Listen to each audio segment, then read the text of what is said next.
So, welcome back, students. I hope you all are doing good. If you remember, in the last class, we just completed our present tense. In this class, we will be continuing our topic of tenses, that is, past tense. But before we start, I wanted you to understand this aspect of grammar. Now, when we talk about verbs, there are two types of verbs: regular verbs and irregular verbs. Regular verbs are those verbs that form their past forms by adding an ed. Let's take an example of the verb talk.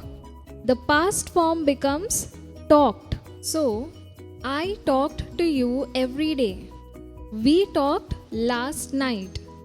Whereas irregular verbs, they form their past forms not by adding an ed but by using a completely different word. Let's take an example of the word go. The word go, that is the infinitive form, has the past form went, and the past participle form of the verb is gone.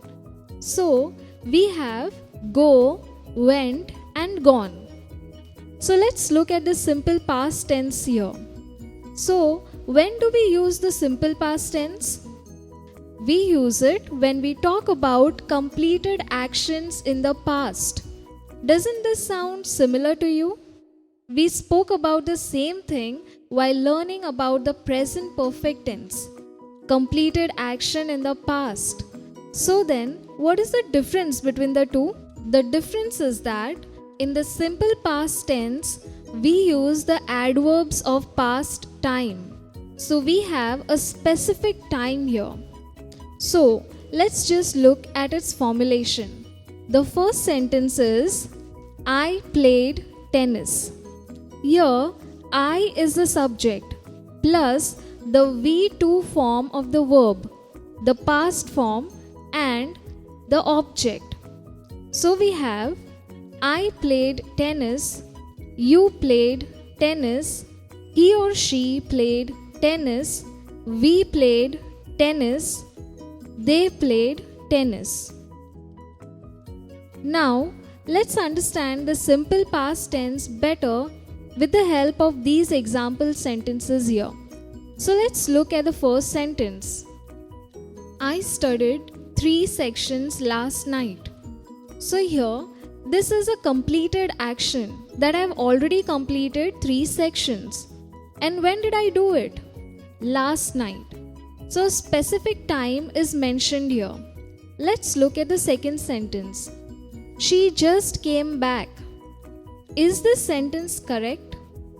Well, this sentence is very commonly used in American English, but grammatically it's incorrect. I'll tell you why.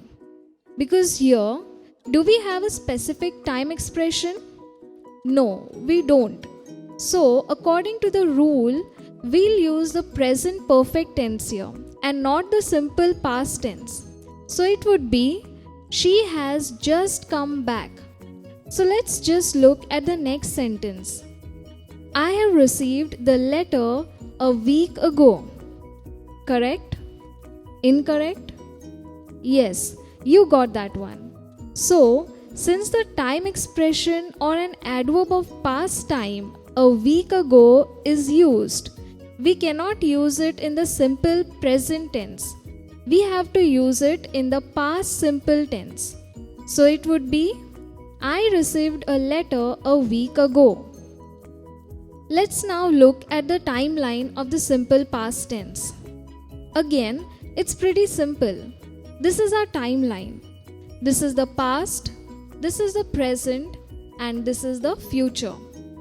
So an action completed in the past, and that is how we denote the simple past tense on the timeline. It also has a specific time.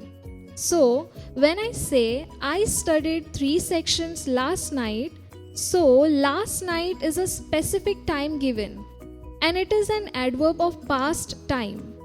So the major takeaways from simple past tense are, it is used for completed actions in the past, but with definite time expressions and a specific time is given when we use this tense. Please make sure that you do not make these mistakes.